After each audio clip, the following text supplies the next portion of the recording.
So when it comes to social media, what we're seeing is an increase in messaging or people talking, but less about broadcasting. And that simply means that on Facebook it used to be about, let me tell everybody what I'm doing. And we're seeing actually slight declines in that, but we're seeing increases in places like Snapchat or WhatsApp where people share with smaller groups, but in higher frequency. We then went and talked about mobile. We talked about the rise of phablets, which is the concept of a phone and a tablet together. We talked about bendable, flexible LCD technology that allows your phone to flex and bend, so your future phone could actually turn into a tablet.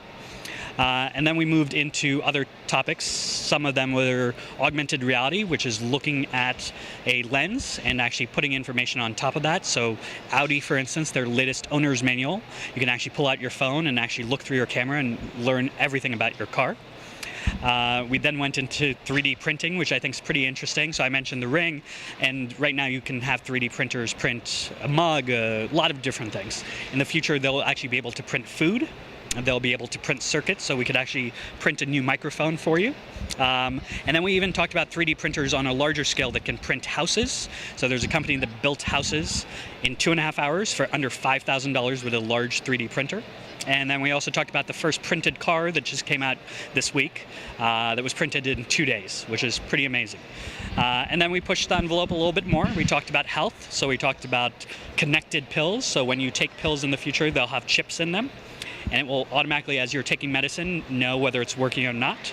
And then we even talked about those 3D printers printing out organs in the future, which may seem scary or crazy, but at the same time, there are a lot of people who need transplants or other things, and in the future, technology is going to solve for that. So the takeaway was, in the future, our kids or grandkids will start to live to 100.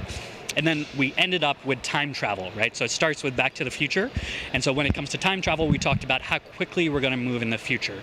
Right now, we are limited to how quickly we can move from city to city, right? Many of us here are local businesses, but the only reason we're local is because I can't get to the other side of the globe tomorrow. Or maybe I can't speak a different language. In the future, we're going to solve for all of that. So we talked about a couple things that are coming. There's already maglev trains coming to the eastern seaboard, which, for instance, go 300 miles per hour. So you'll be able to get from DC to Baltimore in 15 minutes within the next 5 years. We talked about Hyperloop and some new airplanes that can travel up to 4,000 miles per hour. So that means that you could conceivably get from LA to New York in 1 hour. Which is pretty amazing. And then we also talked about space travel. So you have companies like Virgin Galactic. They're sending the first spacecrafts to space with people. As a consumer, you can go to space next year. It's $250,000 for 6 minutes. That seems crazy, but in the future, that will be much less. But the point is, right now we are limited by how fast we can move. In the future, we're going to move at a much faster pace. So just a few of the highlights that we covered today. How do you think that these future trends will affect us in the marketing realm for the wedding industry? Yep. So, ultimately we're talking about trends that are maybe 4 or 5 years out. We are a firm believer in a good quote from Wayne Gretzky, which he says, a good hockey player plays where the puck is, a great hockey player plays where the puck's going to be.